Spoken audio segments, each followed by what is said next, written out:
Michelle, how are you? Right. I finished eating in time tonight.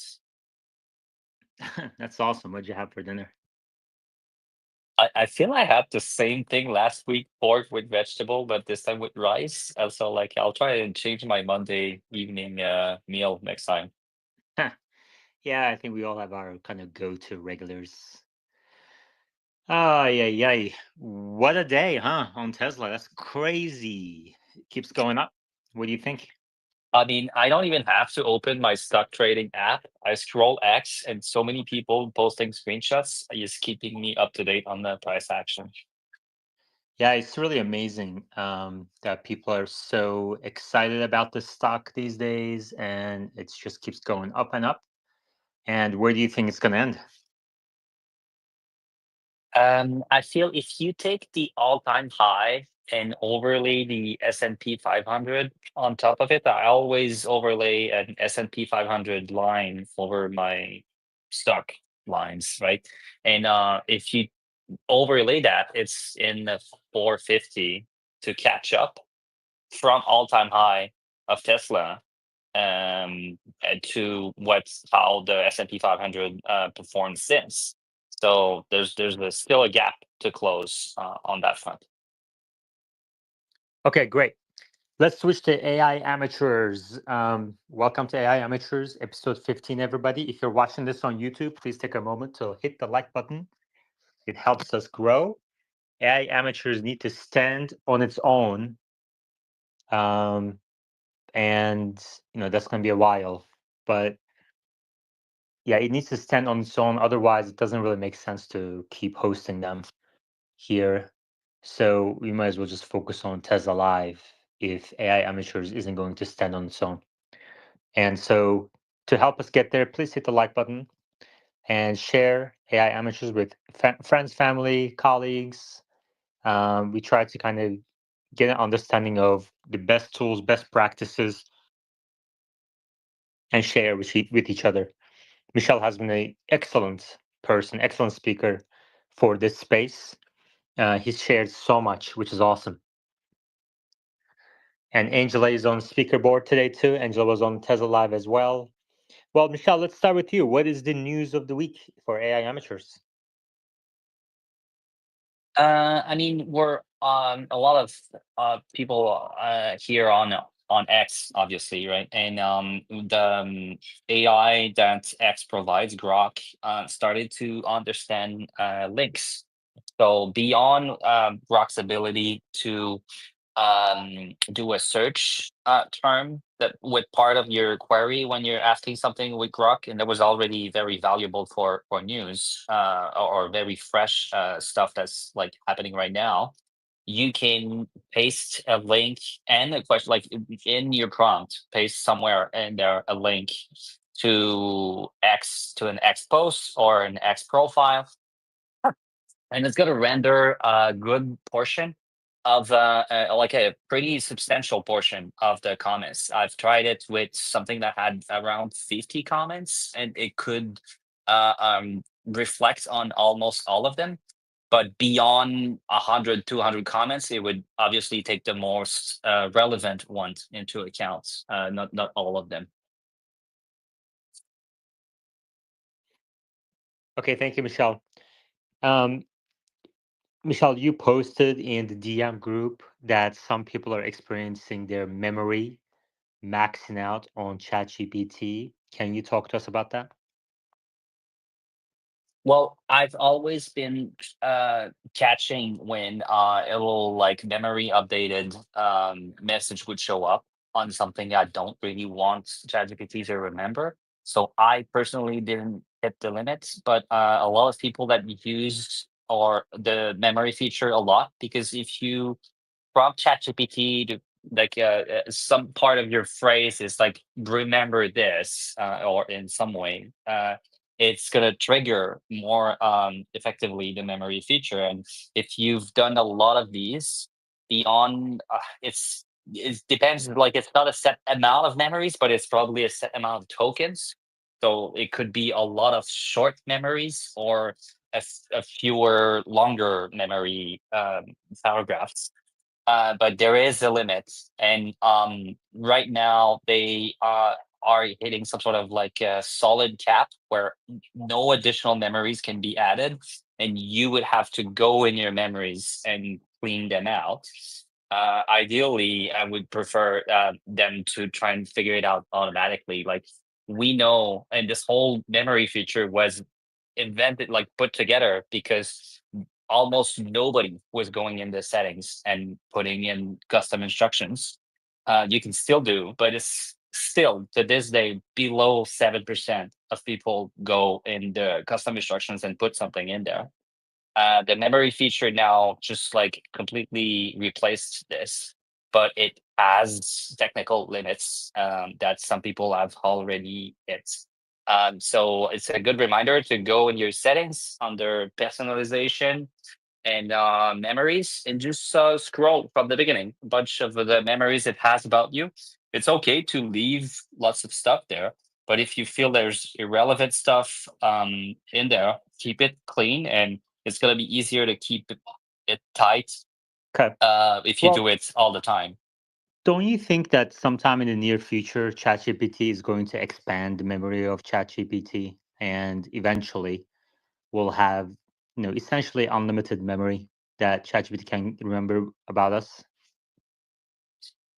I think it could have an unlimited amount of memory and then do several passes on, like, all right, we're talking about shopping for bike tires. Let me rule out all of these other like unrelated memories. And then it would like concentrate the memories that are relevant to use in the context of that conversation, and to keep within that technical limits. Or the technical limit is also just going to grow. So there's a potential to do several passes to pick out the memories that are relevant with the conversation you're having right now, and then you start a new conversation on a totally different subject, and it would do that process all over again with different memories. Michelle, I know this is not exactly the same thing as memory, but have you heard of unlimited context length? Yeah, that's wild.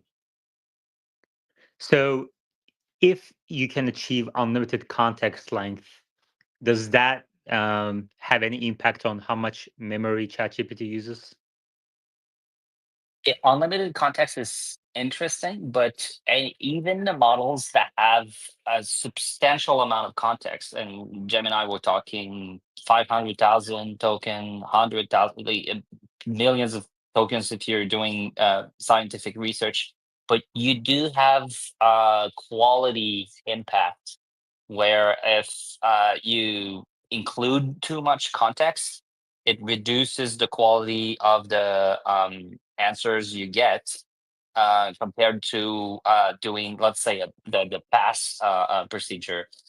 When we were very limited in context, would help clients with um, making a first pass at their data, and then concentrating what needs to be included in the context window so it fits, and then it works. And it's still now with wider models that would be able to deal with the entire context without doing this concentration process.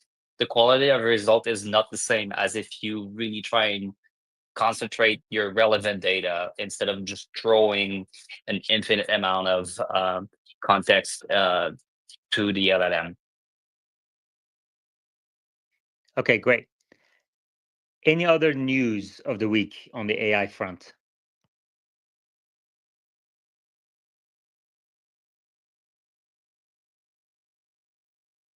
Michelle?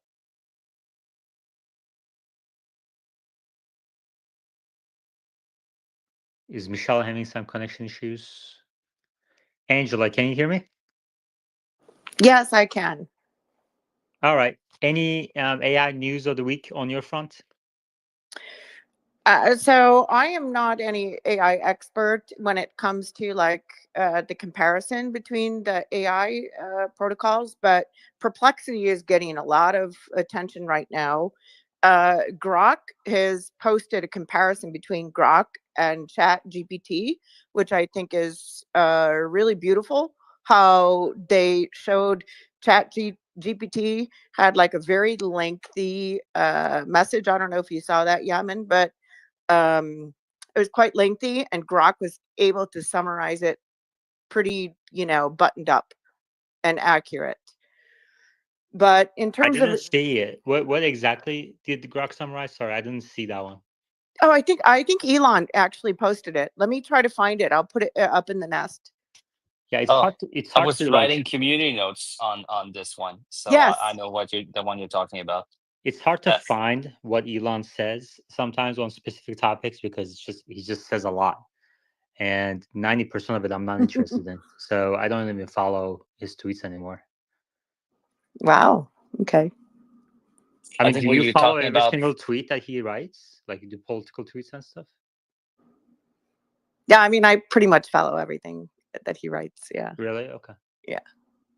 I mean, But I I wouldn't did be want able to to do bring up I something wouldn't be able to different, do it AI, anymore. if you're open to that. I didn't mean to be. I don't want to change the subject if you don't want to do that. But Well, Michelle, what's the no? I am interested in what Grok summarized. I'm interested in where all of these chatbots are at any given point, and what the different approaches are. Of course, I'm interested in, but I just I don't see his tweets. So, Michelle, what's the tweet that Angela's talking about? There's a little nuance where Grok excels at what's extremely fresh. And I remember you and I trying it out, like something was breaking news like minutes ago, and you could ask Grok about it. And because there's like a few X posts about a breaking news event, Grok was able to give us a relevant answer. So when it's extremely time sensitive, of course, Grok is going to win at being able to summarize. The question was like who Trump appointed to whatever political position. I don't really care about it. This was maybe 40 minutes old or 90 minutes old, like an hour or so. So if you ask ChatGPT, that's able to search the web, it would need to rely on Bing making a web search for news articles already written about the breaking news. So you're talking a few hours more than a few minutes. I mean, Still, come on, people are pretty it fast, doesn't but take a few hours to write articles. It takes a not few anymore. minutes, You're and right. sometimes, like, yeah, I mean, come on, it doesn't take a few hours, and Grok is relying on post written, so kind Then of it's pick your the poison. speed of indexing, which Google is extremely fast at, but not Bing.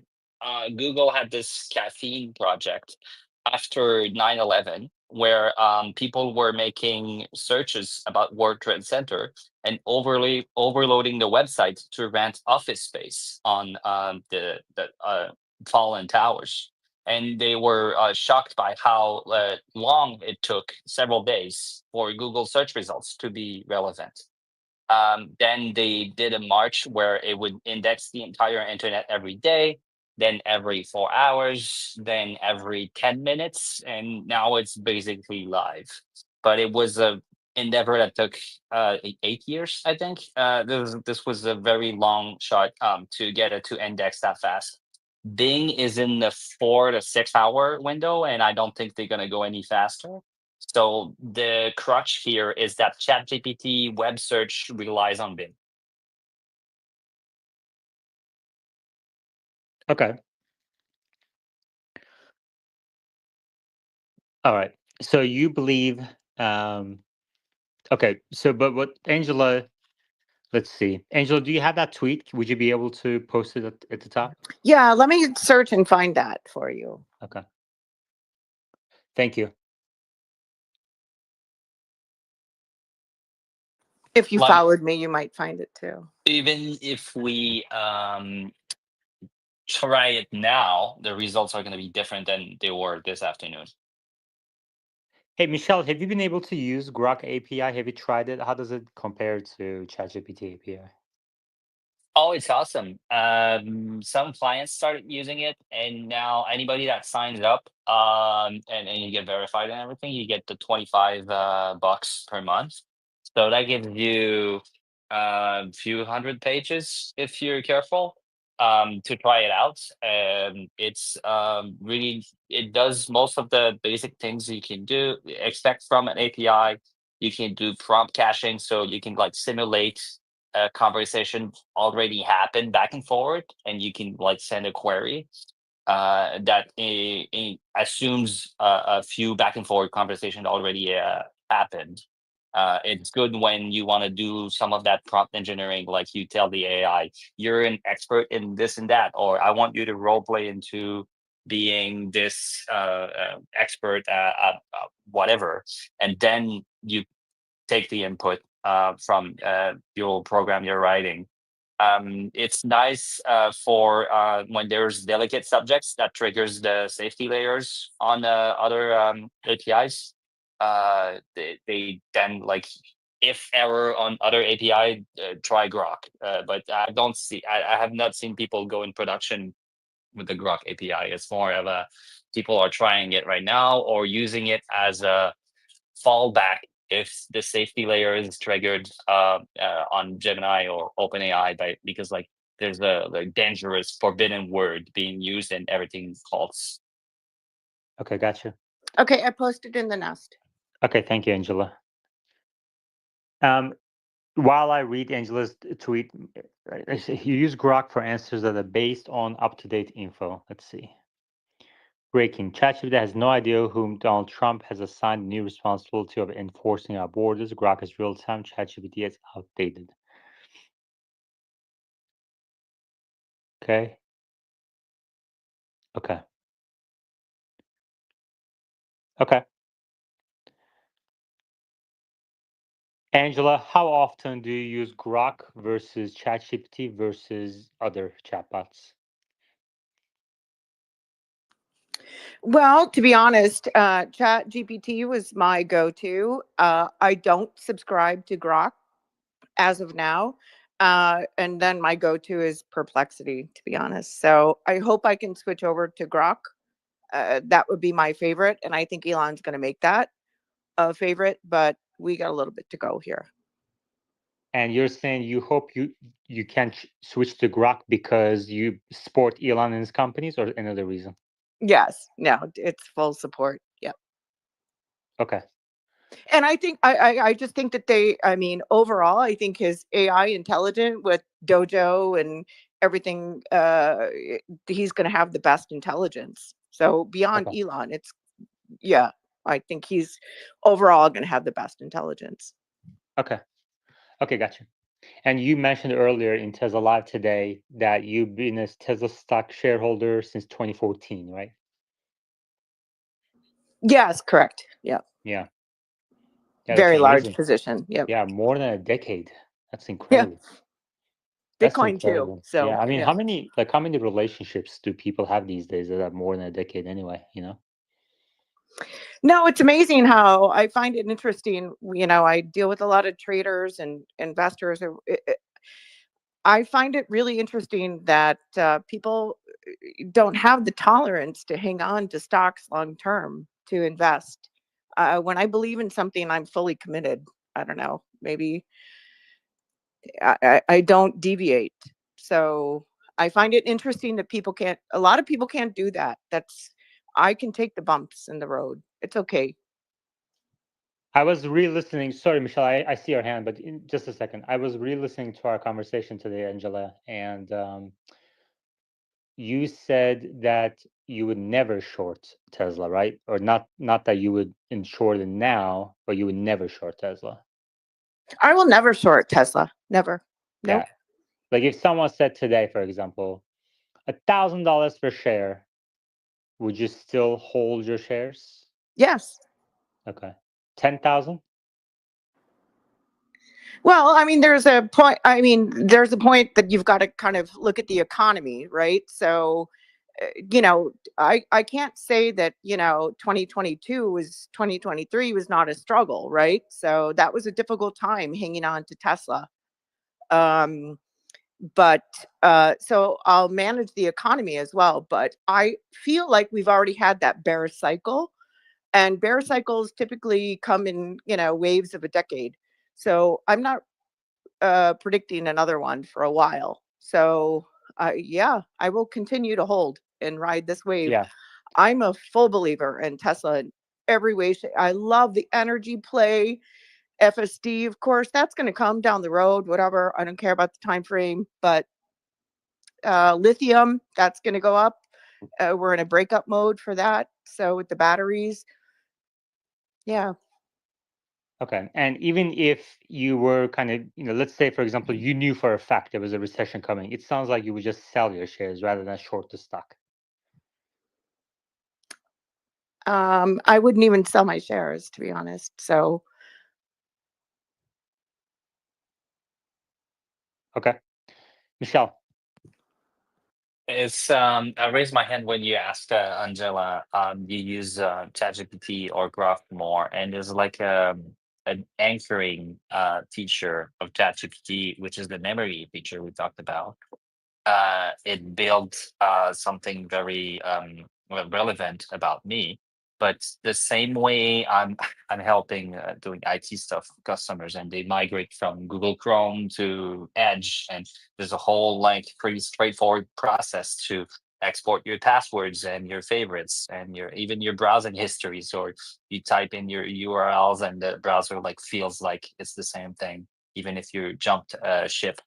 I hope there's going to be a seamless way in the future to export your personalization data or your history, and then have another AI import it, and then that would facilitate you jumping ship. The same way people are struggling, but there are tools to jump from Android to iPhone or vice versa. Um, these platform changes are difficult right now, because then you jump into another AI and it's kind of like not really personalized to you. And it's like the second or third option. Maybe Grok can build on the fact that it has all of this X content. So instead of the memories, if it can start with knowing me from what I post more personally, that would be useful. Okay, thanks, Michelle. Michelle, we have a question for you in live chat that says, for Matt Senko, what do you think Grok will do for memory? Well, it's related to what I just said. It could populate a fair amount of memory from what I posted, what each of us posted about. But right now, with this cool feature, if you're like extremely popular on the platform and you ask it, we were doing it day one with the roasts, right? Ask it about a particular popular account. It was part of the training data. If this account was like part of the internet lore of all time. But if your small account doesn't really know about you specifically, now it can roast anyone if you paste a link to your profile into Grok. So you guys can try that, and that's useful. But it could use the fact that you paste your link as a little bit of a memory crutch. And then if you're trying to compose something that's related to your last 50, 75 posts, it's going to read your profile and everything you posted on it, and make it part of the context window of this conversation. But Grok right now has a little bit of a context window limbo. It's like 2, 3 messages down in the conversation. It's completely confused about and like not aware about what you already talked about. So it feels like superficial right now, and they might just not fix it and move on to Grok 3 instead of trying to fix or change this broken one. Okay, Angela? Thank you, Michelle. Do you have an opinion around C3 AI with Microsoft? That stock has been going up quite a bit as of late, and I I always love the competitiveness, to be honest, about Elon. Right. So when it comes to Grok and Chat GPT, it's going to get pretty competitive. Do you think around the C3 AI with Sam Altman? I'm learning about C3 AI right now on Grok, so I'm not even sure what C3.ai really is. Okay, so C3 Okay, AI. that's fine. We can. I haven't heard about it either, and there's other things I want to talk about. Michelle, AI's role in the 2024 U.S. presidential election has been debated. There's been some discussions around it. Do you think it played a material role in changing course of U.S. government?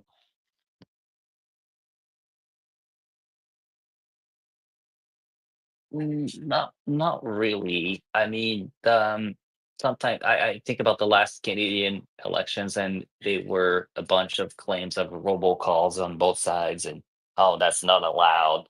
I haven't heard or seen noise about those stations, but I'm pretty sure a lot of the communication departments on either side were assisted by AI editors to come up or summarize or make shorter or more engaging to read whatever they were publishing. But I was not made aware of like some sort of unfair advantage by one side or the other.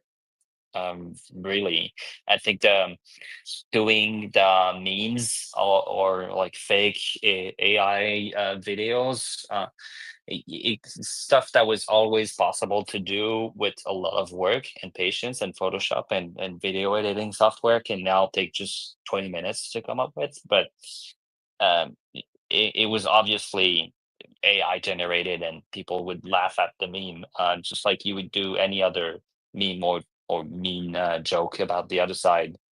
I don't think it meaningfully impacted the elections. We've had memes and meme videos insulting the other side of the political spectrum in all elections. It's just that the ones this year were somehow sometimes AI generated, and that was like funnier or higher quality, but it's nothing new. Okay. Palantir is rising to higher and higher prices, now at $60 per share, market cap of $137 billion, and a PE ratio of 305. Do you have an investment in Palantir?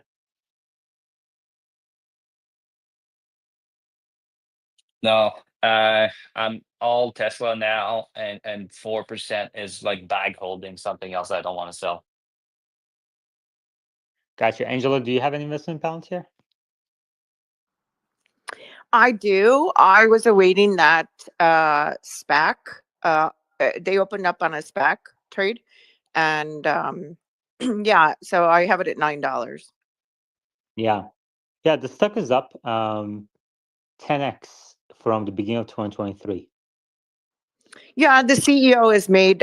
They were a very delusionary company. They diluted a lot of their stock for the first 3 years, so I had to hold on tight, and I was not happy uh, until now.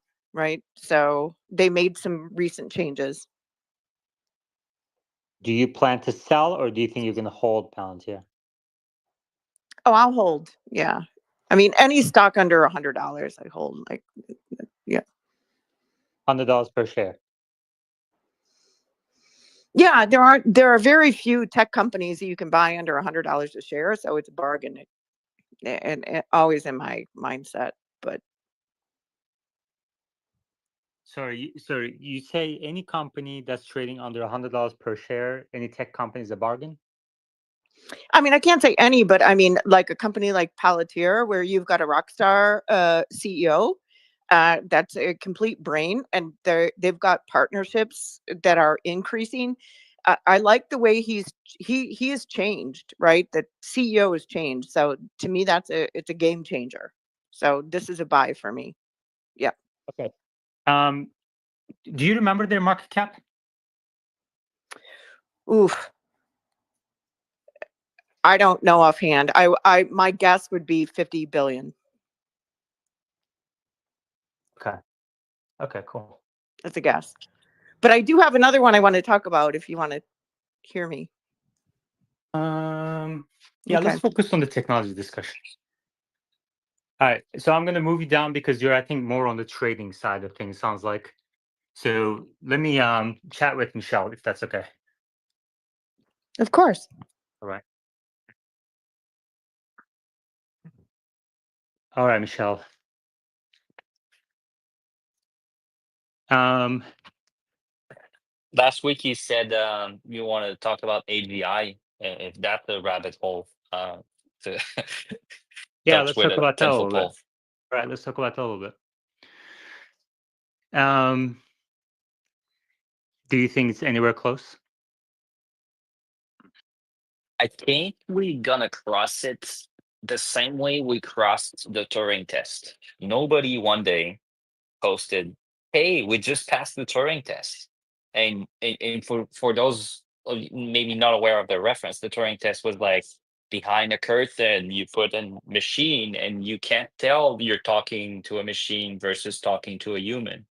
And somewhere between ChatGPT 3 and 4, this is like behind us right now, but it's difficult now to put exactly where the line was.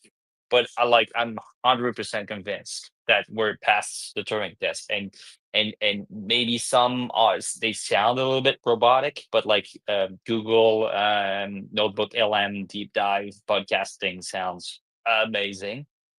So on the text like chat feature, you can come up with really convincing ones that are like difficult to tell that you're talking to an AI with a good system prompt, and depending on like the subject of conversation. So it's we're not gonna feel it. We're not gonna say one particular day, boom, like it's happening. Incredible models are gonna come out, and we're gonna say they're awesome. Some people are gonna say, all right, this is AGI, and some others are gonna keep moving the goalposts. So it's gonna be a whole debate of how general and how intelligence you want your AGI. Do you think Sam Altman is a bit scared now that Elon is kind of like the right hand man of Trump at this point?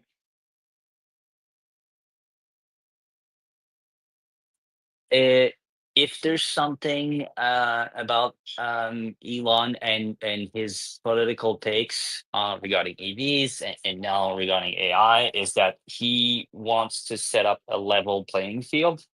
So if there are favorable regulatory environments that Trump would put in place for his friend Elon, it's not going to be with some sort of like unfair advantage for XAI versus the other AI players. It's to make the entire American AI industry shine, not just Trump. So not just Elon's companies. So my take is that it's going to give a favorable regulatory environment for all AI companies.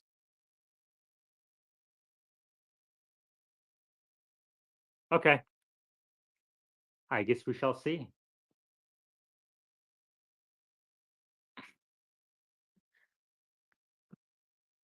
We shall see.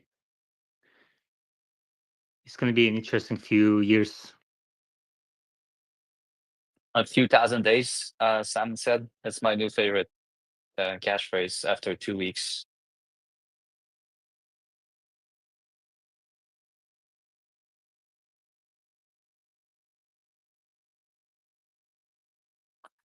All right. What else is new? I mean, penetration of like people aware about AI is getting above majority. Like, talking with work colleagues at a social event, and there's like a non-computer finance guy was like, yeah, I heard about AI. I haven't touched it yet. And that's something I hear from people that work with computers all day. and then another VP was next to me, and he was like, "Oh my god, like you're." I think there's a huge gap that like people that work with computers that are not that have not even tried it is that's still a significant portion of people are busy, they heard about it, it's like, oh, this new toy, and they didn't even touch it. And a different angle of that was like I was talking to a programmer, and he was like, "Yeah, I use it sometimes. I'll if it's not too like sensitive stuff, I'll throw some code in there or give it a neat problem." But this programmer never heard about Claude from Anthropic, which is like better at coding than ChatGPT. Or like he was like, "Oh, I thought it was just them." I was like, "No, it was like 12 or so." Like if you're really counting different AIs, and it's like his profession, it can be like significantly impacted by AI, and he just barely use it on the side. They need to focus on what they're doing. It change we imagine would be sudden is still going to take several years.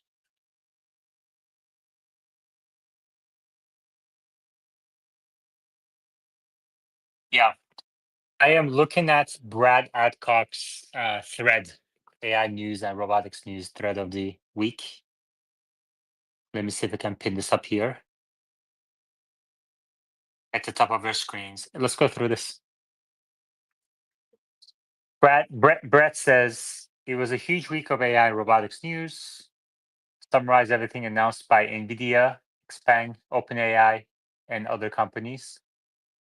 Here's everything you want to know.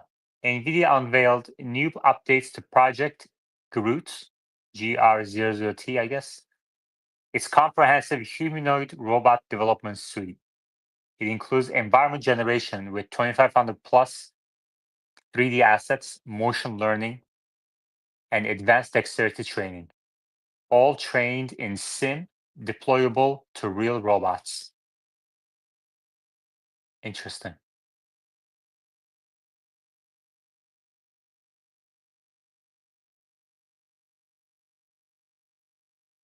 This is very interesting. Okay. Xpeng showed off Iron. We talked about this, I think, in Tesla Live. 5-ton humanoid robot weighing 153 pounds, etc. Nothing new for Xpeng. It's a copy of their robot. So like they that's why like we're gonna see more and more of these humanoid robots wearing clothing in the demo. So it doesn't reveal the clever engineering they use to do the joints. And this one was particularly like the torso hips location that was like a carbon copy of Figures AI, the way of doing hips. If you want to innovate and then you patent it, maybe you can prevent others from copying. But yeah, there's a lot of copying in the robot space right now. I mean, I guess that begs the question. There's a lot of copying at the robot space, and there are hundreds of companies trying the same thing. Begs the question, why do you think Tesla will prevail? And some people have said Elon, although he is, he is human after all, and he is kind of getting stretched thin now with also politics as well. And some people have said Tesla can leverage all the learnings from FSD, has a strong AI team, and all those things are true, but so does NVIDIA and OpenAI. So I don't know. The one you did not name here, which I would thought was going to be the first, is like their expertise at manufacturing at scale or at scaling up I mean, prototypes. I don't know. Like Because it's easy to do prototypes, and then it's a hell to try and make thousands, and then tens of thousands, and then hundreds of thousands of something. But on the other hand, humanoids aren't going to be as complicated as cars to produce, right? It's comparable in the amount of like moving parts, different parts. You can a car has four wheels, but then the feet and the hands of a robot are very different. I think the number of moving parts is 10x slower than a car. Isn't that true? Parts, yes. Moving part, no. So Okay. there's more moving parts, but there's less parts. Okay. So you're saying that NVIDIA can produce a human, even though NVIDIA may be able to produce a humanoid that's as capable as Optimus, Tesla will manufacture in volume, get it to volume manufacturing quicker than any other company. Yeah, or then Nvidia is gonna have to forego part of the profit and work with a manufacturing partner. So there's a more lean profit margin to design a product and have a partner manufacture it than to do everything in house.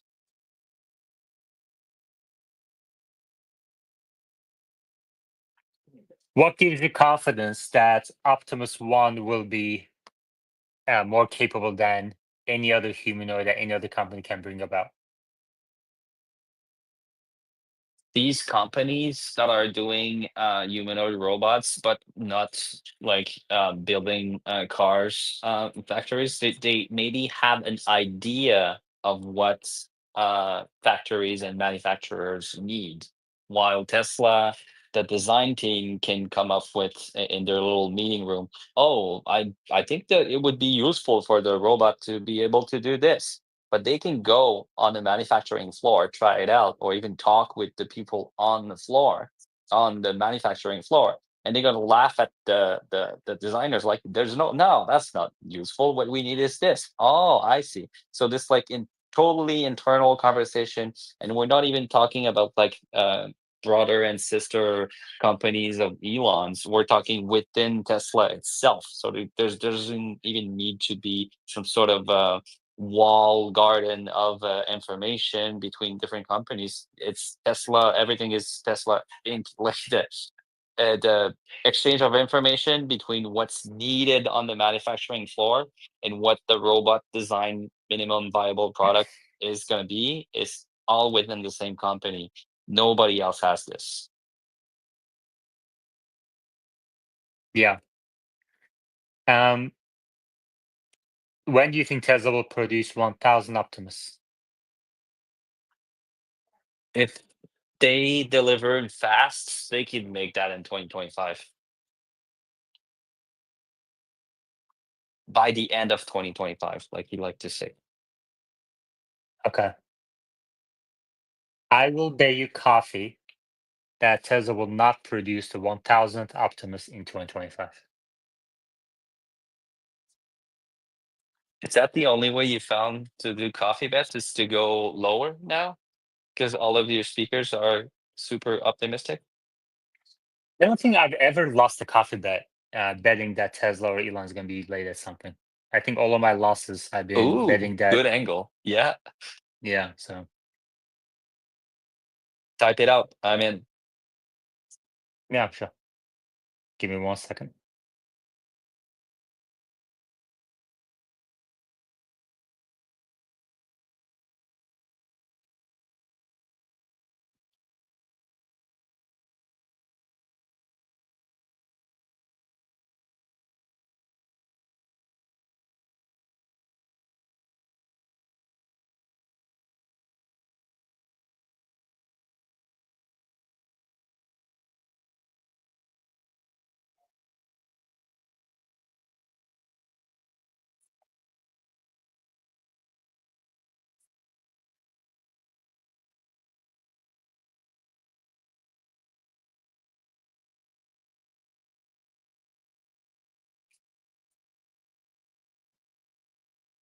All right.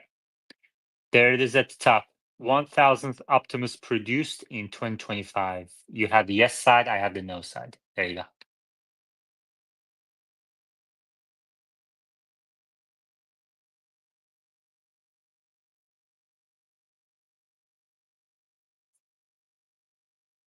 All right. It's official. My second bet with Yaman. Yeah, I don't think even Omar believes that, Michelle. I think you're kind of out there on that one. Come on, 1,000 robots. You make 100 of them, and then 100 of them produce one of them, and you're done. Mhm. All right. Okay. Let's see. Where do you think these 1,000 Optimus is going to work? Internal. They can deploy it everywhere. Like I would deploy humanoid robots at the job positions that has the most worker injury requests. Like somebody say like doing this job gave them back pain or shoulder pain. You deploy the humanoid robot at this job that's already designed to be done by a humanoid, but now it's the robot, and if the robot gets back pain, well, that's not a very good robot, isn't it? But you didn't answer my question. But internally, at the jobs that causes the most injuries, Okay, but where? Which factory? you would. He was all gonna try and bring everything in Texas, but I think the real like pinnacle of robotics and stuff is still in Silicon Valley, so that'll be Fremont first. And once you're past the few hundred robots deployed and they worked out the kinks, you can have them anywhere else in Texas, maybe even China. That would be interesting. What do you think is the probability that Tesla scraps the Optimus project altogether? The entire idea of a humanoid, very low, but uh, like doing a whole like, oh, this whole model is wrong and we need to start over. That's more plausible, but I don't think that's a No, the goal. whole idea of doing a humanoid at all. Your question was worded like Tesla would let that go if Elon is gone. Yeah. So what's the probability? Do you think? So as long as Elon is there, very close to 0%. And then if Elon is no longer with us or leaves for other reasons, then that would go higher to like 30-40%. Yeah. Yeah, I agree with that. It's become a very crowded space. I don't think people realize this, but um, and I personally don't see. I know Omar is convinced that Cortex will be a differentiating factor, but I think Tesla is facing some serious competition from NVIDIA, OpenAI, Chinese companies, and I personally don't see at this point, uh, without Elon being 100% focused on Tesla, and he's not, how that's going to play out.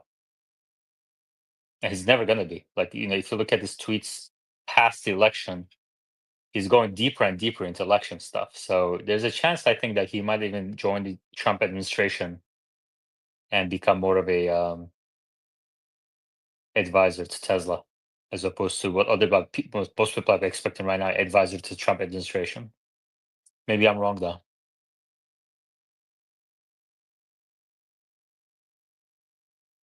Okay, Brett Adcock says Humo launched their new app featuring AI assistants powered by Evie 2 speech model combined with Claude 3.5 models and web search.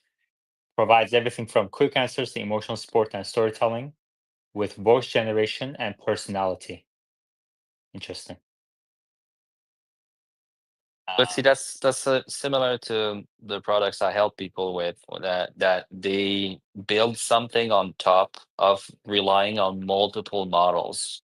and they can also survive an outage. Like there was this week a 26-minute OpenAI outage, and that's significant if your whole business model solely relies on OpenAI API that went down.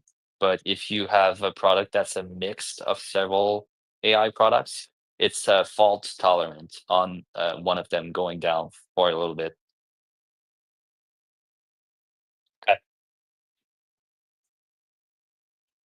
Researchers from CME Robotics introduced ManipGen. It's a generalist agent for zero-shot manipulation that allows robots to handle tasks in the real world with just text input. These robots are taking action without any real-world training, data, and demos. Wow. What do you think about that? Well, that's wild.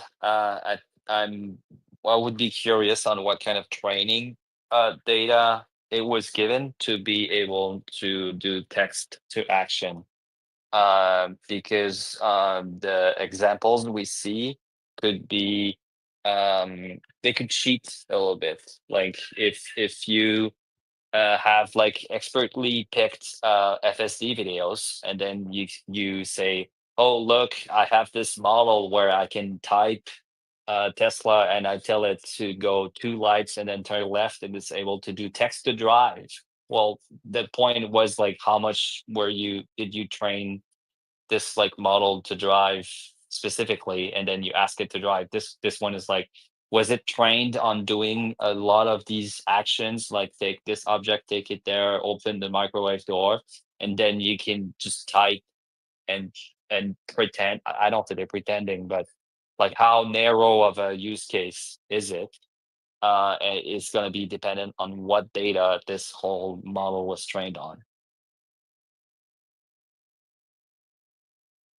Man, it's just amazing to me, like how many companies are trying this thing. It's crazy. Like this is not like FSD where you have Tesla and then you have Waymo, and for a while you had Cruise, and you could kind of like look into all three of them and decide, okay, this is probably good, and take some of what Elon says, look at some of the other CEOs and companies say, and kind of get a understanding of how it's going to play out in the longer term.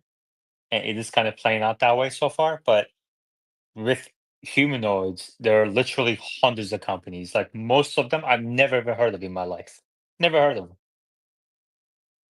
I remember Elon saying on quarterly earnings calls more than a year ago, like because the Optimus product idea is quite old now, and he was like repeating and repeating. It's like there's infinite value, and now we see all of these people coming out of stealth.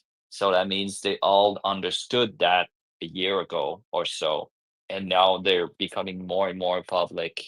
It's a game of chicken, right? As people come up with publicly with their plans, it forces them, everybody else that had such plans, to also publish them and do a little bit of a me too, catching up. 70% of them are not going to survive, but the 30% that's going to win is difficult to guess. Okay. Brett Adcock next tweet is Microsoft introduced Magentic One, an agent framework that coordinates multiple agents to tackle real world tasks. The agent can write code, operate a browser, and even order food from a restaurant. The AI agent era is coming. Okay. Next one. OpenAI acquired chat.com, domain name previously purchased by HubSpot for $15.5 million in 2023. The domain now redirects to ChatGPT, though the company hasn't disclosed the purchase price for its latest acquisition. Anthropic released Claude 3.5 Haiku on their API, Amazon Bedrock, and Google Cloud's Vertex AI. The new model outperforms GPT-4o on SWE Bench verified and even surpasses Cloud 3 Opus on many benchmarks, but comes with increased pricing. And Figure is hiring 100 engineers, he says.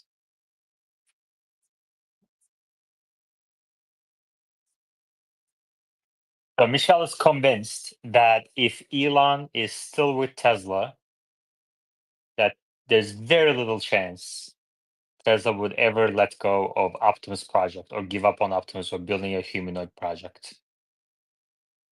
Interesting. Michelle, what would make you change your mind on that?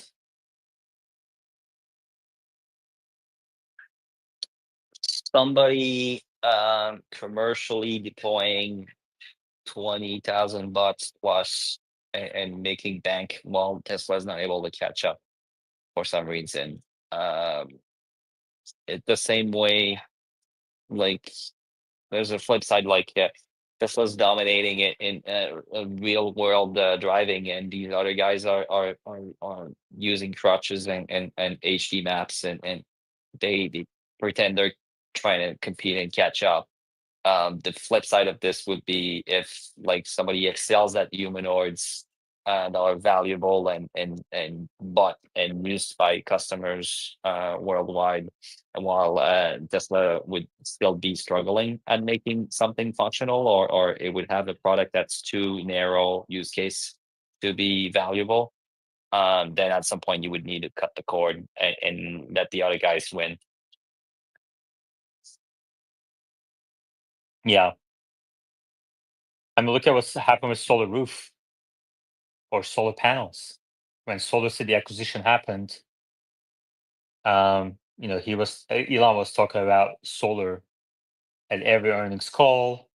There was a special event held for Solar Roof, and people had their projections about how many roofs. I had my own projections about margins and everything, and years after that, he was still saying it's going to get to 1,000 a week, and it never happened. So I don't know. I think the opportunity here is obviously much bigger, but at the same time, the number of players is insanely high, and they're all very focused on that specific project, humanoids, as opposed to Tesla. Obviously, is focused on many different things, and the CEO is focused on even like an order of magnitude more things than Tesla alone. So Yeah, I mean, I being like focused how on many hours do you think Elon spends on Optimus in the last, let's say, in the last 30 days? How many hours do you think Elon spent working on Optimus? Well, I always think of my hours per week, if you can do the math for me. But per week, I think Elon spends between 5 and 10 hours specifically on Optimus, if I'm trying to be really optimistic. I mean, come on, he's on a call with Ukrainian president. Are you seriously thinking he can spend 10 hours on Optimus? Oh, 3 hours per week. I don't know. But at the same time, one could argue that Ashok and his team have done great so far, and I think Ashok just got a promotion, so maybe he doesn't need Elon to be focused on it. I don't know.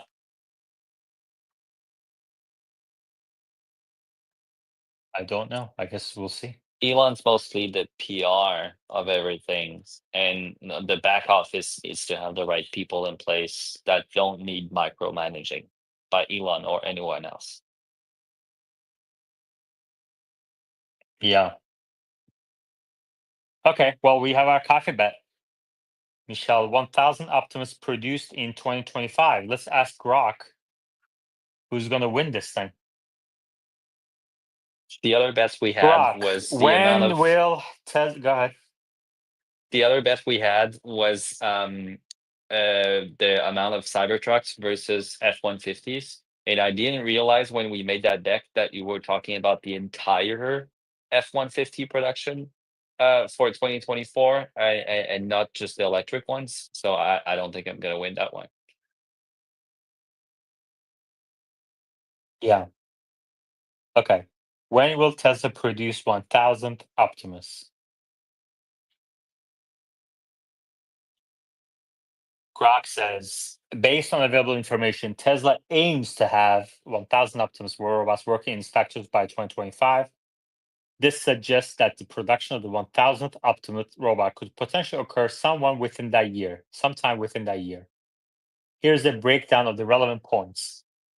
Elon Musk's statements. Musk has expressed intentions to deploy 1,000 to several thousand Optimus robots in Tesla facilities by next year, which aligns with the year 2025.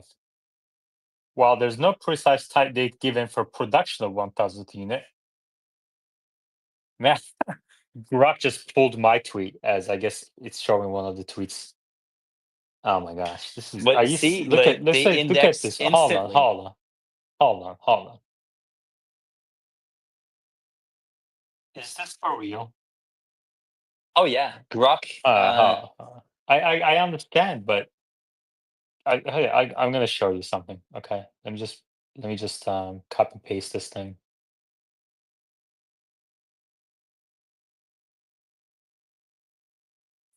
Grok can tell you about something that was tweeted as low as 90 seconds ago.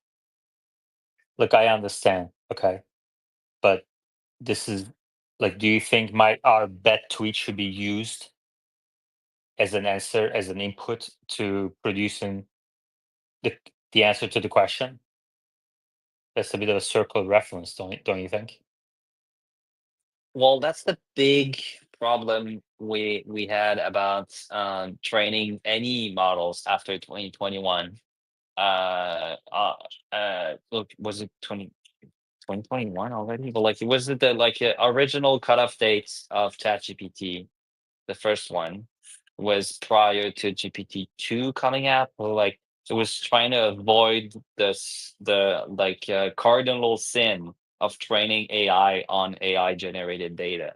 I think that's a little bit of what you're bringing up to the conversation here, where there's a loop here. Yeah.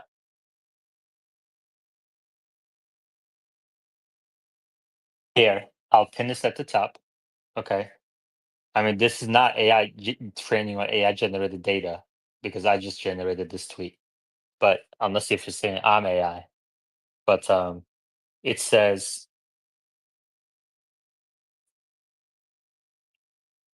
I mean, it's literally taking my tweet from 15 minutes ago. Is that, I mean, those tweets listed at the bottom are the tweets that you use to generate the response, right, Michelle? There's a mix of Grok's entire model. So the result it would have given if you use xai.com websites that does not search Grok, or just like the Grok that would not use the little search function. It's like general model that knows about everything. And then it uses the search a little bit like the memory feature as like additional context to build with, but it was not exclusively built on the search results you see at the bottom. It's a mix of both. Okay. Given these points, while there's no specific date for when exactly the 1,000 Optimus will be produced, 2025 is the target year for reaching this milestone in production. However, like many of Musk's predictions, timelines can be subject to change based on various development and production challenges. All right, now let's ask ChatGPT.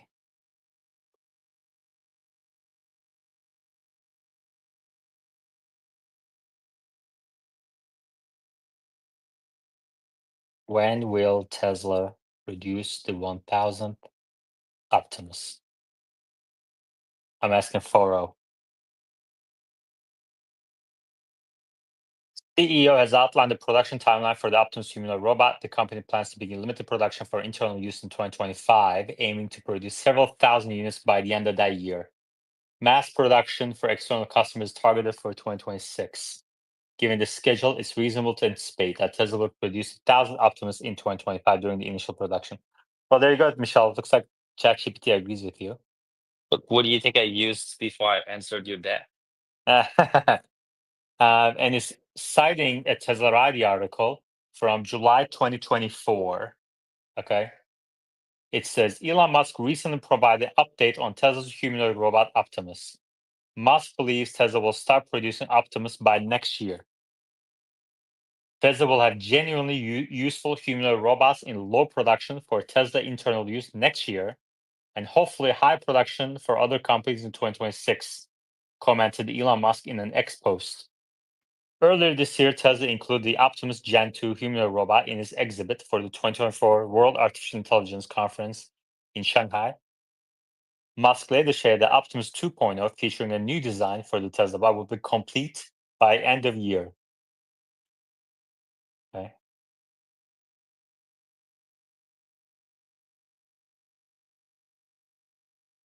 Yeah, when he talked at this Shanghai conference, what I understood is that the models that was shown at the Texas, no, at the Robotaxi event is feature complete, but not easily mass manufacturable. And then there's like a revision to that model that's going to be more akin to be manufactured at scale, but still fulfill the same minimal viable product requirements. Mm-hmm.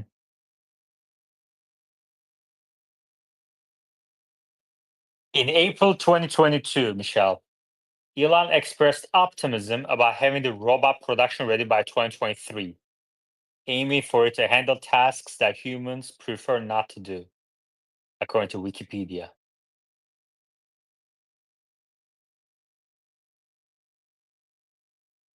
If I go to Wikipedia, this is a article by CNBC on April 2022, April 8th, 2022. Elon Musk says production of Tesla's robot could start next year, meaning 2023, but AI experts have their doubts.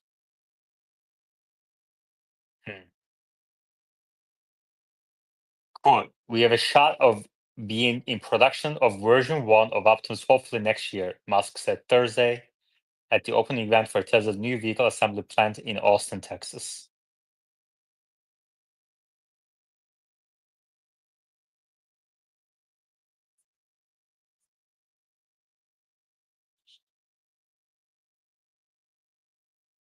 What do you think? It was supposed to be think- produced in 2023.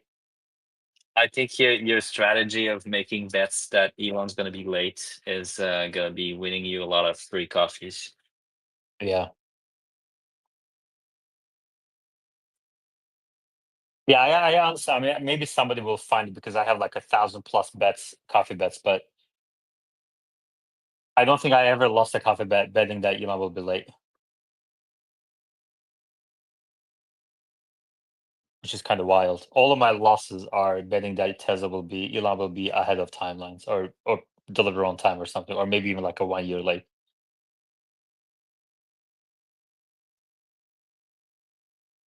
Let's see.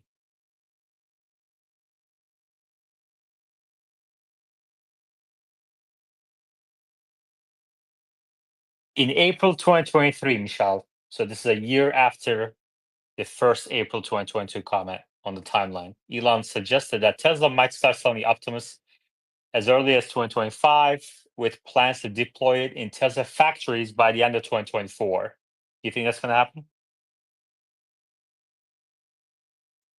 Well, there's probably an Optimus picking things up and putting them down somewhere right now. Mm-hmm. And maybe he's not doing a super great job at it, and they're working out the kinks. But like I was seeing this video we talked about last week, the Amazon picker. There's a lot of these human jobs that are definitely not super complicated for a robot to do. I'll pick up this part that comes out of the hot plastic mold and then put it in a bin, or somewhere else take the part in the bin and give it to the other like specialized robot that's going to install it and drill it in or install it. Yeah.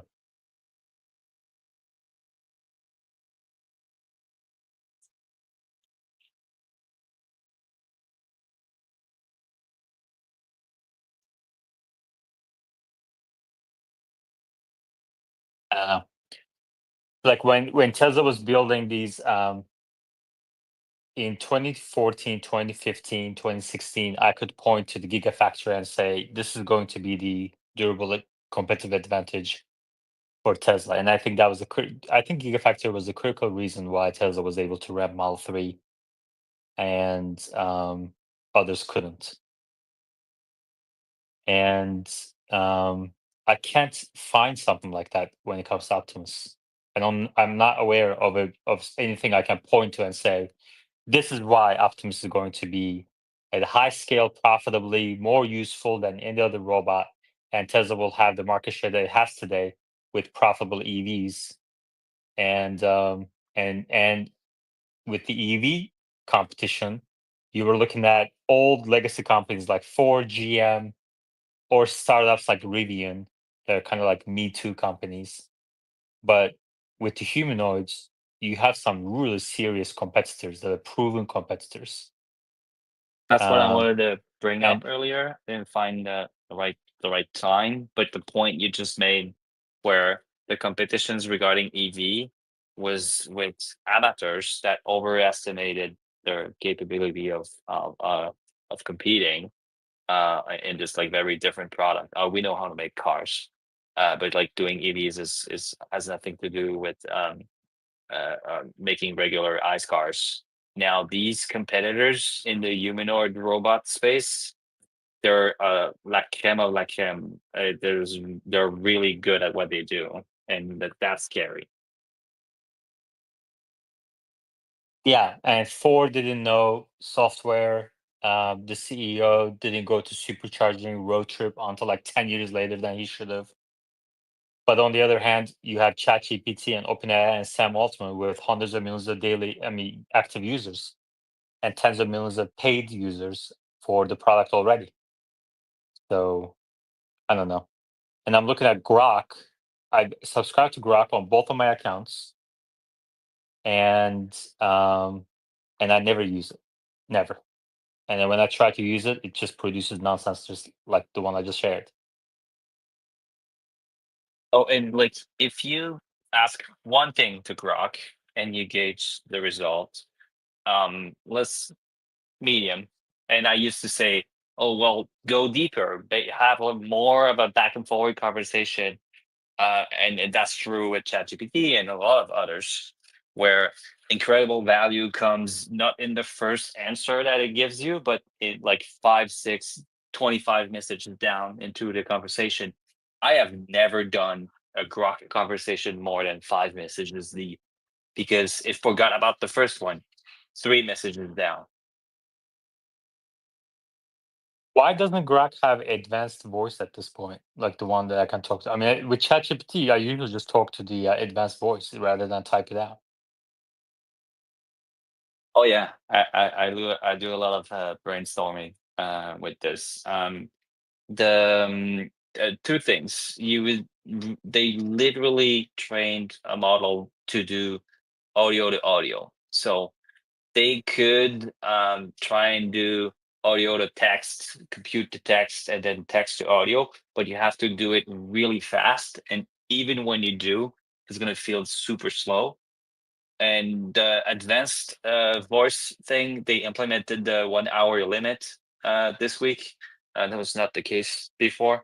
Um, they're losing money like crazy. When you see these like financial, not official financial reports, but like the reporting that is being done at about how much money is being burned at OpenAI. Um, Lots of these features costs more than the $20 a month we pay if you use it more than a few hours per month. That's fine, but that's still kind of like similar to how hundreds of Chinese EV companies are dumping below cost, and how Rivian is dumping below cost, and that's keeping a lid on the prices that Tesla can charge, and therefore leading to lower and lower gross margins for Tesla. And if ChatGPT can continue to finance these losses with whatever money they raise, and I think he was talking about raising like trillions of dollars or whatever, still that's a problem for the Optimus project. And so like that doesn't really, just because you're saying the other side is losing money and everything. I mean, he's growing like crazy. OpenAI is growing like crazy, right? And Elon has tried a bunch of different things. Like he tried to rally the public against him, against Sam Altman, by saying something like it should be called closed AI and not open AI and this and that. And that didn't stick. And then he tried like suing them in the courts for doing nonprofit profit stuff. That didn't stick either. OpenAI just keeps continuing to grow. And Elon is celebrating milestones with Grok that OpenAI achieved months and months before that, right? So what can Grok do today that ChatGPT cannot do? I don't have an answer for that other than, okay, so somebody posted that, oh, who did Trump appoint? Like, how many times do you need that recent information with your work? Never, you know? And you can find the information on Google if you really want to. So But yeah, and is then that like really a competitive 3 advantage? hours And then later, Elon's like, oh, look at we did API. Well, dude, ChatGPT had API like for a fucking year now. We did image generation. Well, every other model does the same thing. oh We make well, and jokes. then Oh, caveats. we can explain jokes. ChatGPT can explain jokes too. So They what they is the competitive used an advantage open here? source image generation Flux, and they just implemented it on Grok. It's not even a native image generation, Yeah. like DALL-E 4.0 is. Relying on 4.0 is relying on DALL-E right now for image generation, DALL-E 3, and it started to get really old. But they're trying to find the right balance of not being too locked down, but trying to red team this generative AI. You can try and put safety measures on, but once you start doing these clever attacks, you can still get it to generate horrible stuff or not safe for work stuff. And like that's what's been limiting coming out with these new models, like the native ChatGPT 4.0 is able to understand and describe images natively, but it's producing images through DALL-E 3, not through its ability to natively produce images. Okay. Nobody has done So it yet. now you're kind of in a situation where, okay, Sam Altman has been trying to do this whole regulatory capture thing for a long time, and now Elon kind of like maybe leapfrogged with Trump. I don't know, but maybe that's what it come down to. Maybe it's come down to like who's got the favors from the politicians. Because on the technology front, Grok is definitely not up to par with ChatGPT. Like not even close. I don't even know how Grok scored as high as it did on Hugging Face leaderboards, honestly. So I guess we'll see. Maybe Cortex will make a difference, but I don't know. Jensen seems to be very fond of XAI, but if somebody was paying me billions of dollars, I would be fond of them too, to be honest with you, as a client. So Yeah, that data center that went on in 19 days, we're gonna see the fruits that of this. sounds If they use it to way train a new too. model, we're gonna see it in spring. That sounds way too ridiculous. Like nobody can explain to me when I ask them, okay, how did this go up in 19 days versus years for others? No one knows how. So my guess is that it's not an apples to apples comparison. Well, XAI partnered with a colo, like a co-location data center, and then they monopolized 5 or 8 different contractors in that area. Like everybody schedules was picked, like every contractor trucks was in the parking lot of that data centers. So they threw an insane amount of money at this, instead of doing it over months and months, to just have like hundreds of people putting physically the infrastructure together. Fiber fuser sometimes for a data center going up, you would want to like cut fiber and have fiber optic fused together. It takes this like $300,000 machine to fuse the two little fibers together. Maybe you have 2 if you're crazy. I think there were like 25 of those on location. So it's like it was being done for the sake of going extremely fast, but extremely costly in terms of all the contractors it took to achieve that.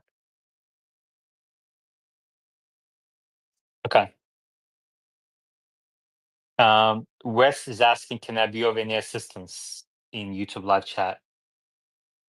Yeah, I mean, if Wes would be able to come up to a speaker board, I think that would be cool. We can maybe talk about XAI versus OpenAI and Optimus versus some other robots. But we can do that in Tesla Live too, Wes, if now is not a great time.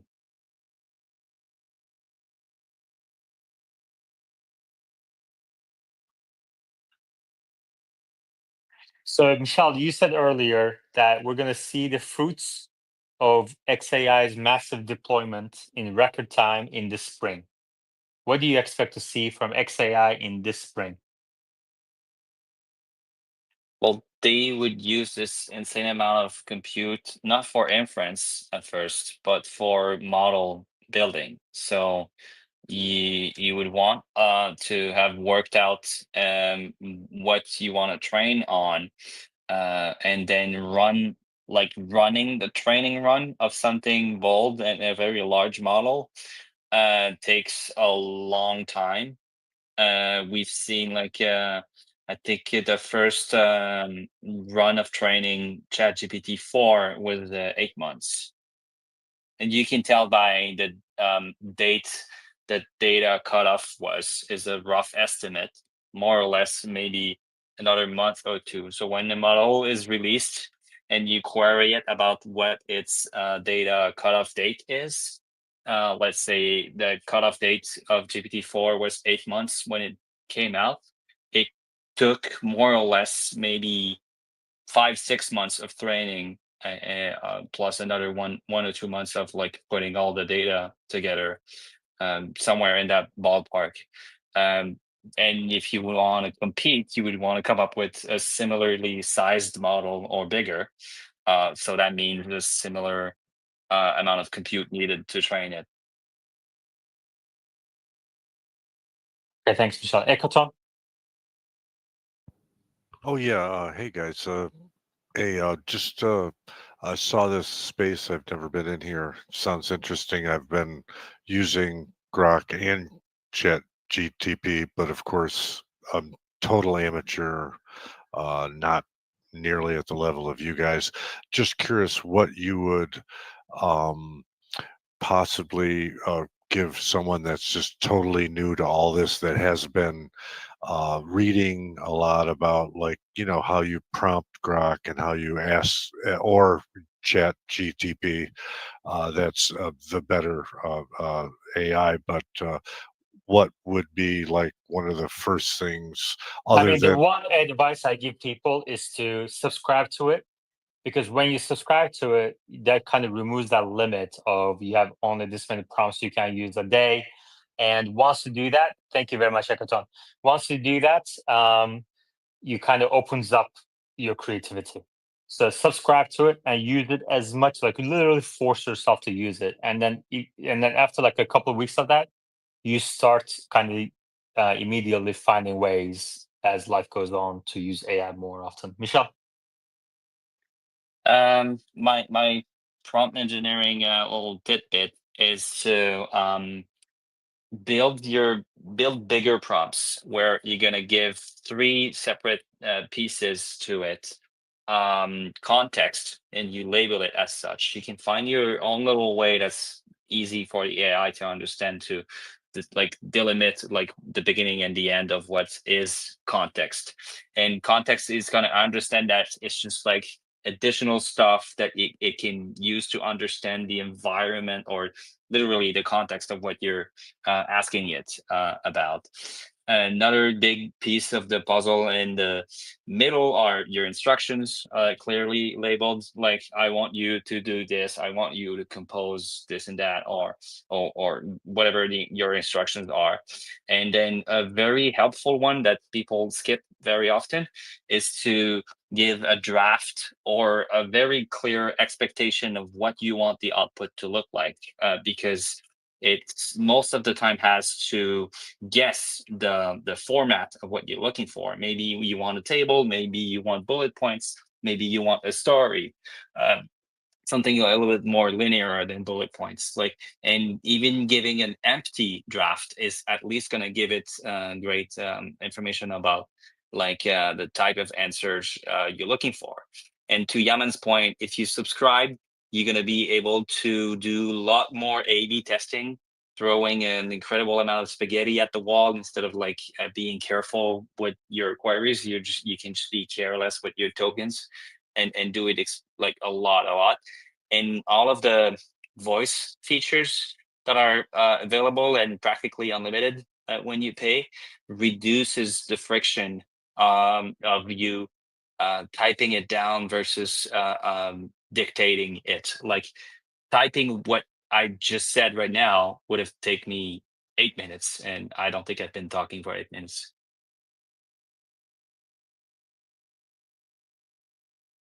Okay, great. Anthropic CEO predicts AGI by 2026, 2027. He defines AGI as smarter than a Nobel Prize winner in every relevant discipline. According to Daria Modi, if you extrapolate the curve that we've had so far, if you say we're trying to get to PhD level, and last year we were at undergraduate level, and the year before we were at the level of a high school student. Again, you can quibble with at what tasks and for what we're still missing modalities, but those are being added. Computer use was added, like Imagen was added, the image generation has been added. And this is totally unscientific, but if you just eyeball the rate at which these capabilities are increasing, it does make you think that we'll get there by 2026 or 2027. Again, lots of things could derail it. We could run out of data. We might not be able to scale clusters as much as we want. Maybe Taiwan gets blown up or something, and then we can't produce as many GPUs as we want. I think the most likely is that there are some mild delay relative to that. I don't know what that delay is, but I think it could happen on schedule. I think there could be a mild delay. I think there are still worlds where it doesn't happen in 100 years. The number of those worlds is rapidly decreasing. We are rapidly running out of truly convincing blockers, truly compelling reasons why this will not happen in the next few years. There were a lot more in 2020, although my guess, my hunch at the time was that we'll make it through all those blockers. So, sitting as someone who has seen most of the blockers cleared out of the way, I suspect my hunch, my suspicion is that the rest of them will not block us. This is the Anthropic CEO. Interesting. Sam Altman, 2025, Daria Modi, 2026, 2027. I think Elon also said in the next few years.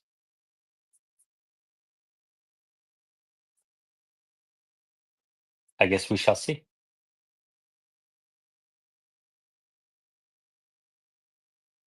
Michelle, were you able to listen to today's Tesla Live when we were talking about FSD unsupervised? No, I'm a Patreon subscriber, and I have to lean on your summaries that I pay for. Thank you very much. I'm glad somebody's reading those summaries. That's good. I love the summaries. And honestly, I found them useful myself. One The week I next- was so busy, I took all of the summaries and I gave it to AI, and I told it to summarize it even more. Really? Yeah, that's awesome. I mean, like right now, Tesla Live is such automated way that like we kind of go through it for 2 hours or 1 to 2 hours. I really enjoy hosting this space, and I think some people, the speakers enjoy coming to it, listeners they enjoy coming to it, and everything.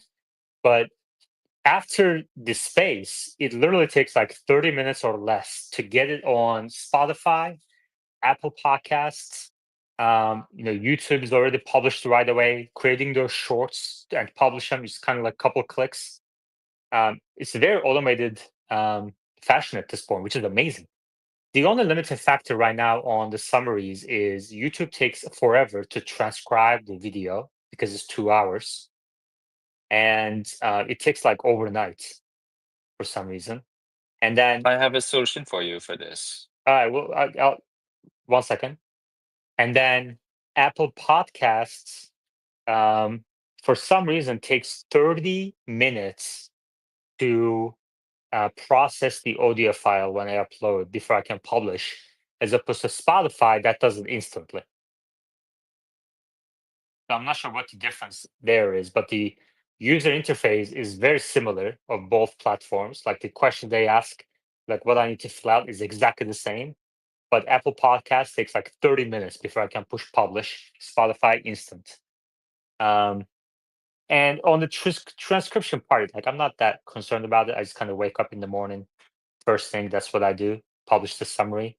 And I don't think too many patrons mind it. So, but what's your solution? Well, they're friends of mine now. These French guys that at the Gladia.ai, they do a speaker I can't figure out how to do that, but they basically can identify who said what, and it labels them as user 0, person 1, person 3, up to 25 people. Even more. I think that's an old limitation, but it's labeling every people on how they speak, and it's able to precisely tell who said what if you're able then to look at the timestamps, and that's very practical for meetings when there's a mix of people in the room and remote, etc. But it's the most amazing features is that it's able to transcribe way faster than 1x. We're talking between 3 and 8x. So when the Lex Freeman 8-hour podcast came out, it was able to summarize it, to transcribe it with who said what in like 90 minutes. That was pretty fast. Yeah.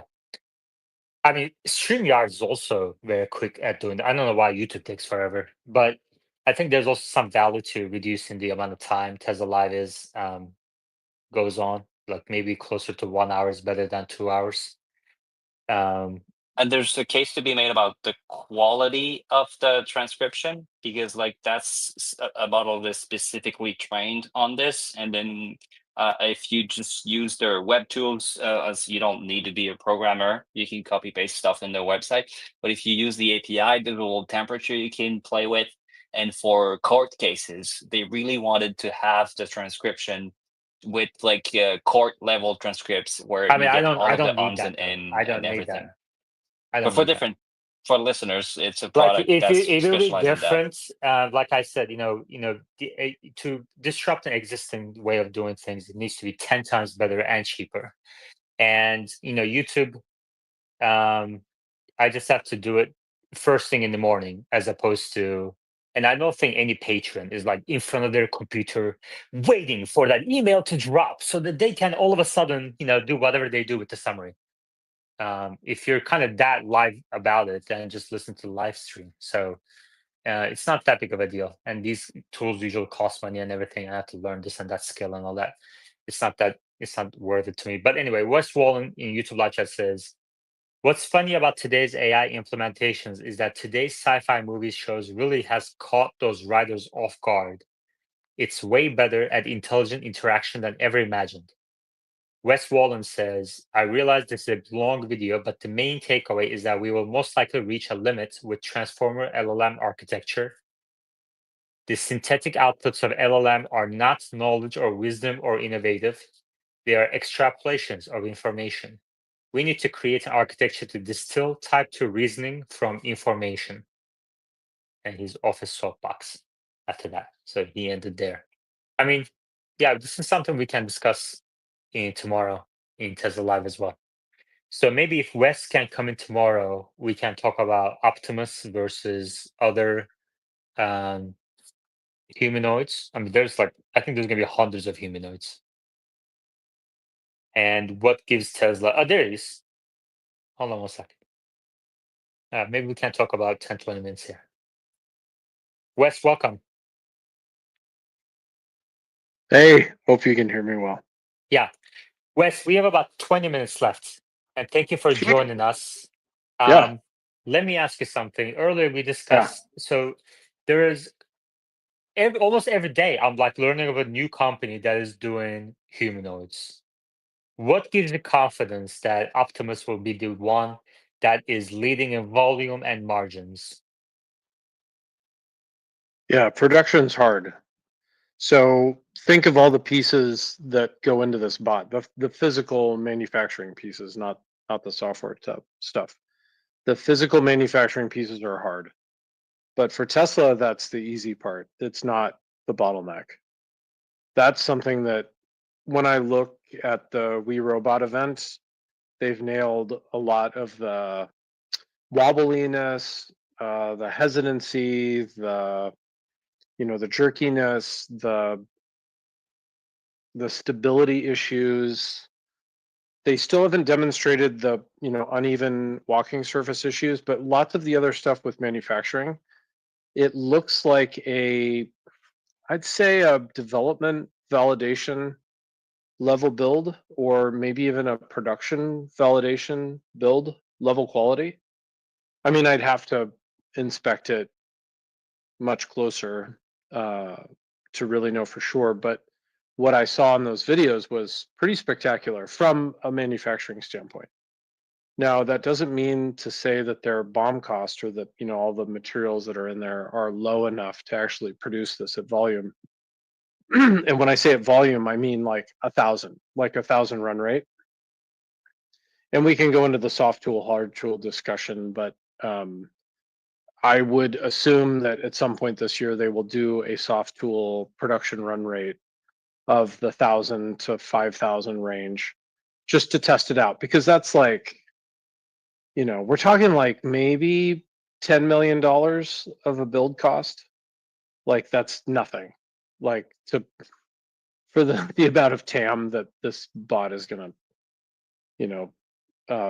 essentially oversee, it's a drop in the bucket. Anyway, I don't know what part of that interests you, but I don't So- see manufacturing as a bottleneck for Tesla, but for all these other companies, it's a huge bottleneck to deal with all the new materials and all the new methods of construction and manufacturability and line production rates and yields. And it's crazy. Like the amount of engineers that you have to employ for all of this is nuts.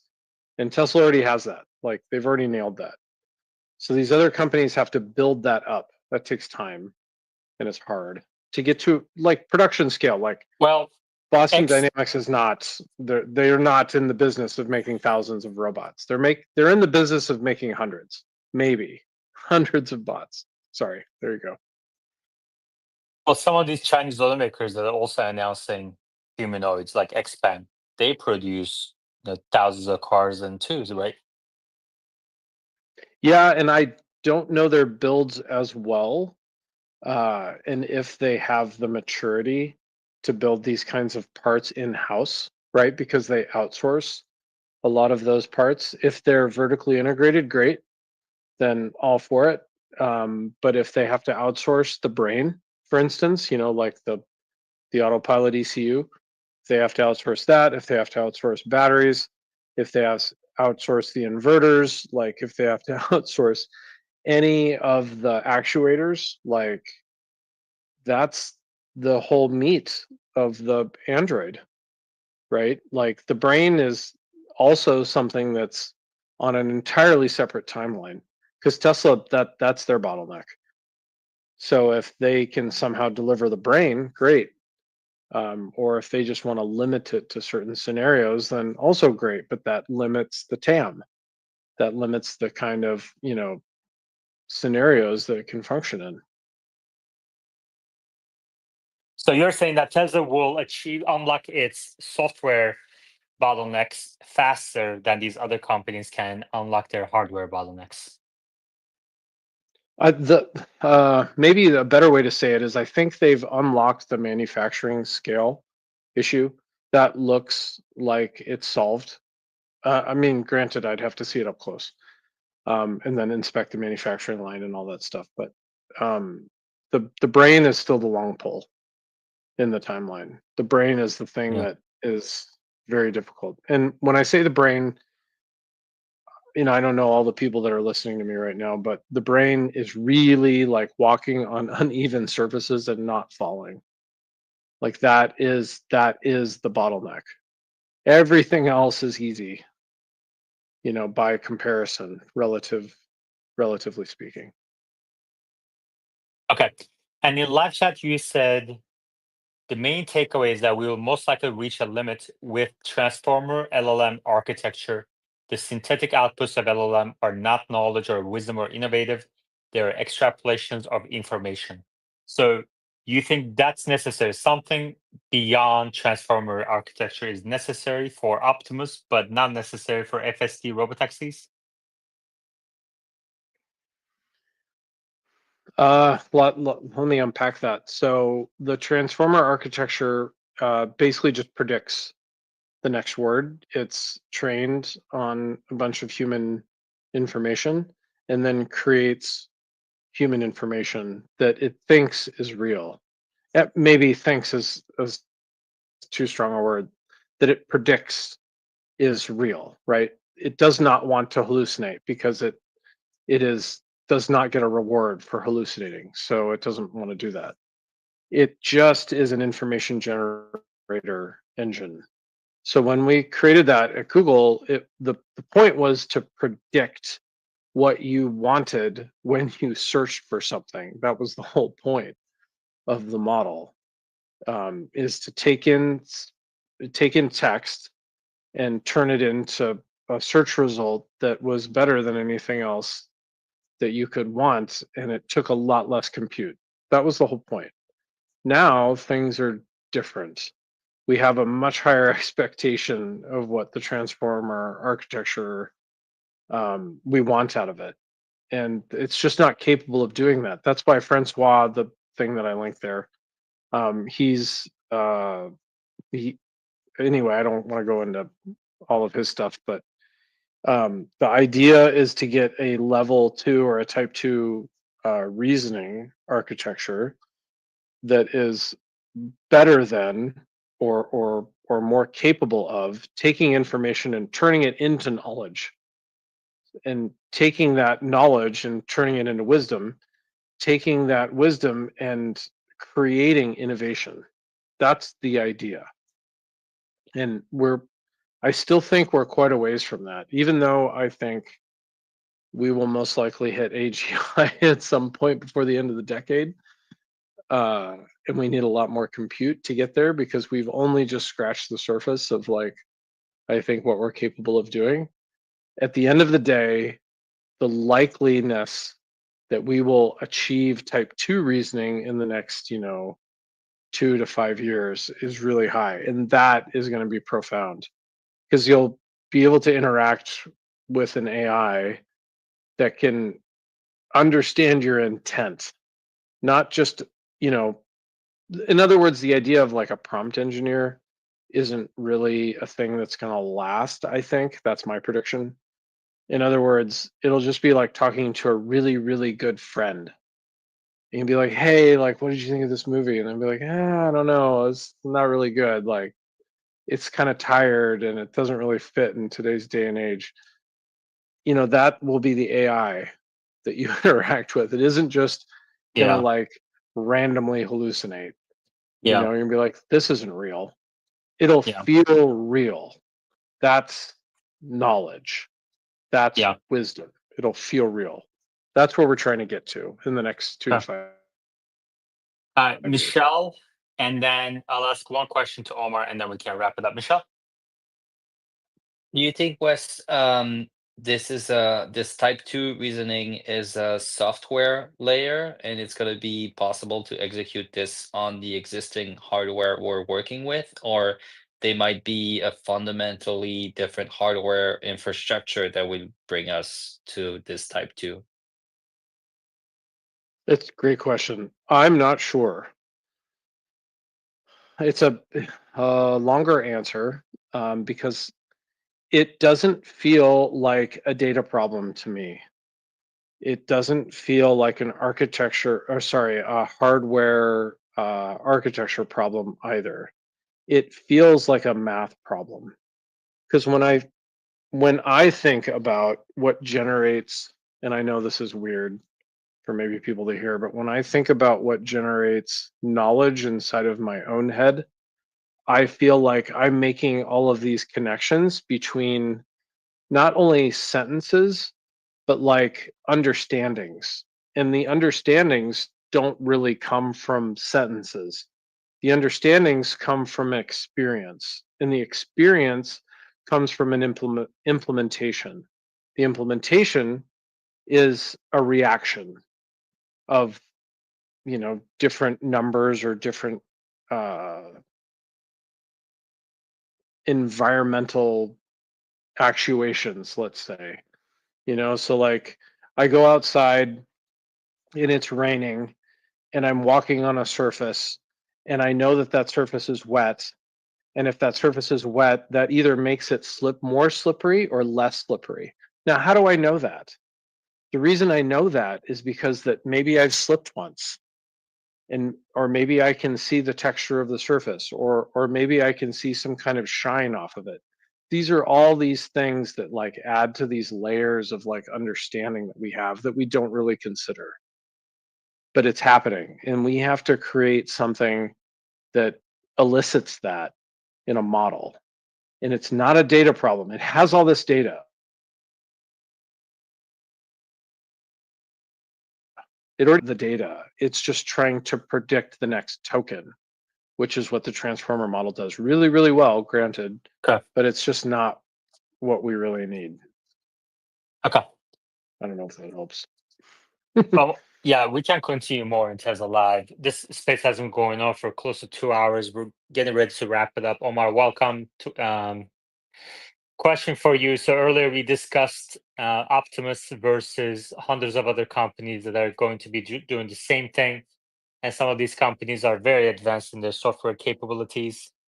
Some of them have hardware production capabilities as well. But Tesla, Wes Wallen says that Tesla has figured out the hardest part of getting these humanoids to volume production already because it has experience building millions of cars. And even though Tesla is still working on the brain, and that's going to be the limiting factor in the end of the day, once you get there, the other companies, let's say, for example, OpenAI or NVIDIA or other companies that are trying to do the same thing, or Figure AI, they still have to figure out the manufacturing side of things. And that's why Tesla is going to win at the end. Do you agree with that? I mean, they do have a lot of manufacturing expertise.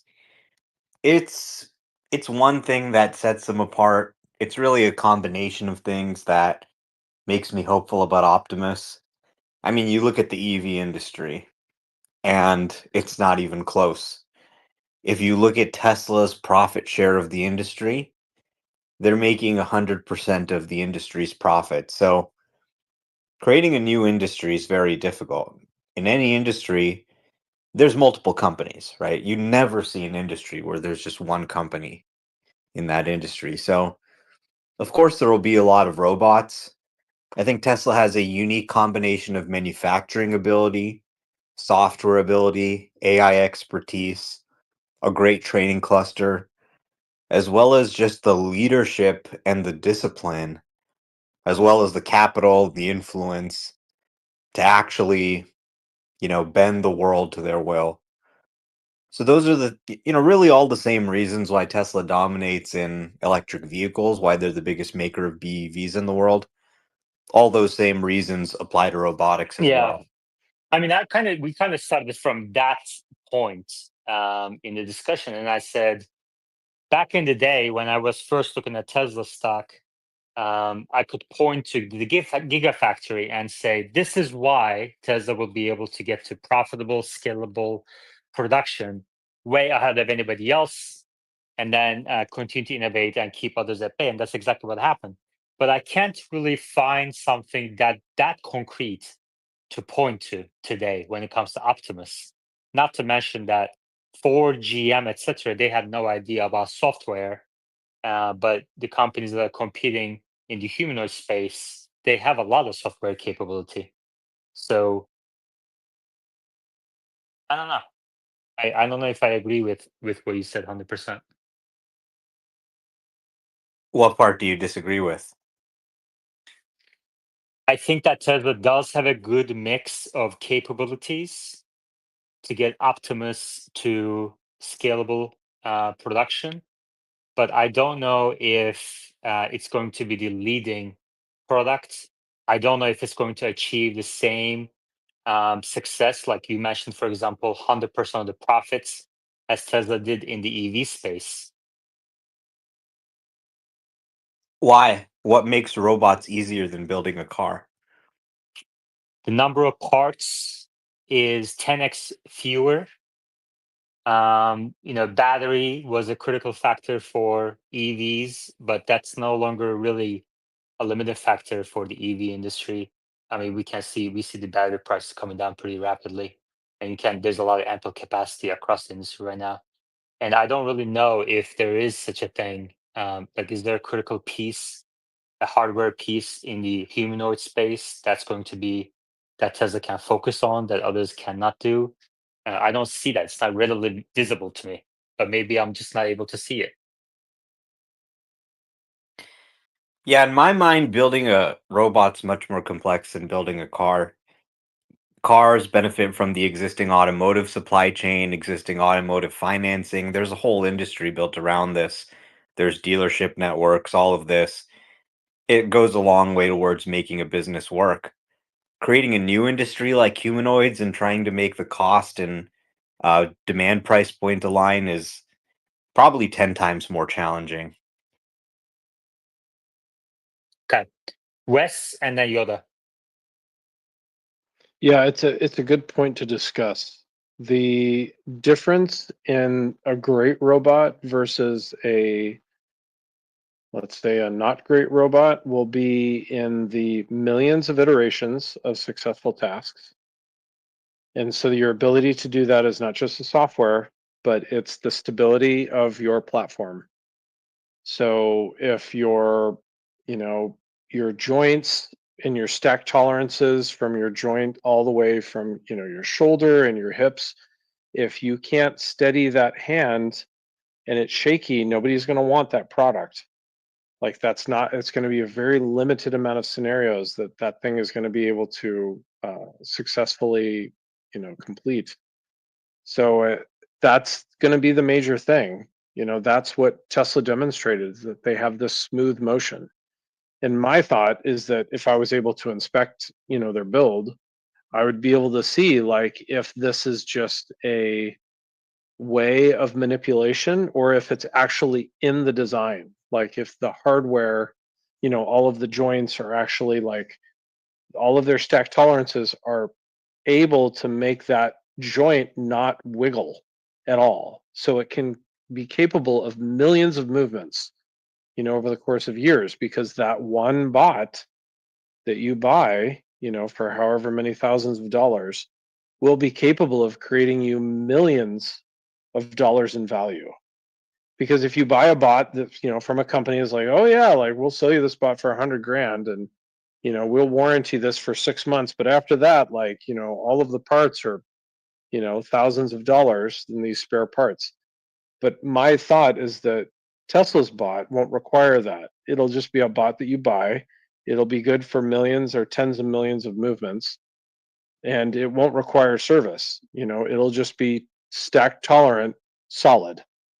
So Yeah. that the first movement that it does when it goes to, get you your beer, I know that's silly, or vacuums or folds your clothes or, like, maybe even puts a diaper on your baby, like, it's going to be smooth and very reliable.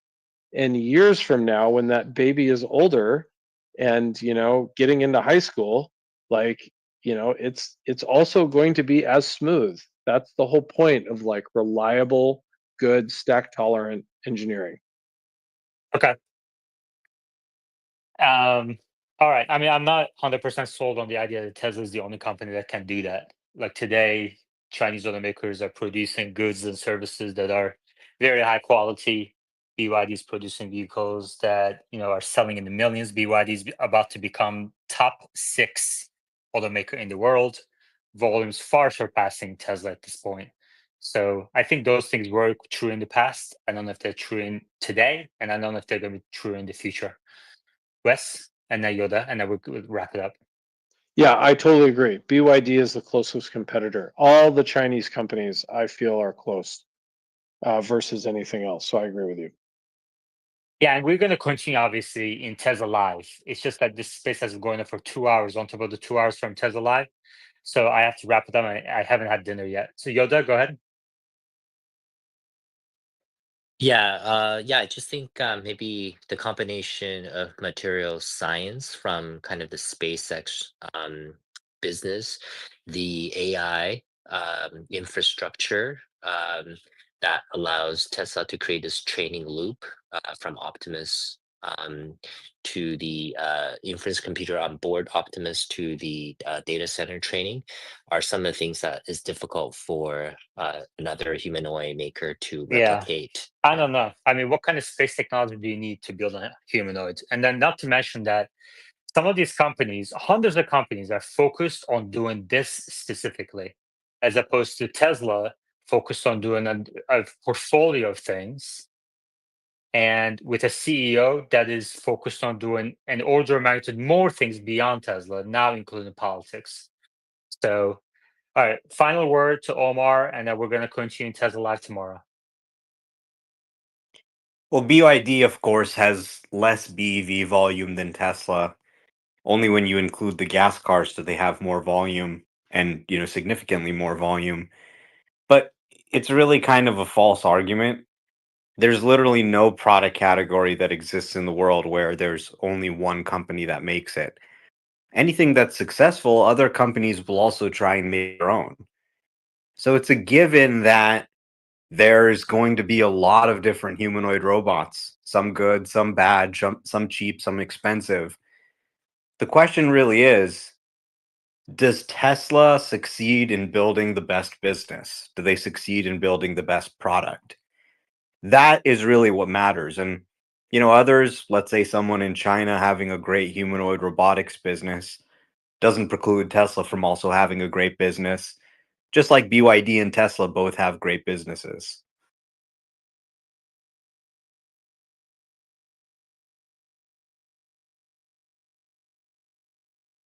All right. Thank you, Omar. All right. Thank you very much, everybody.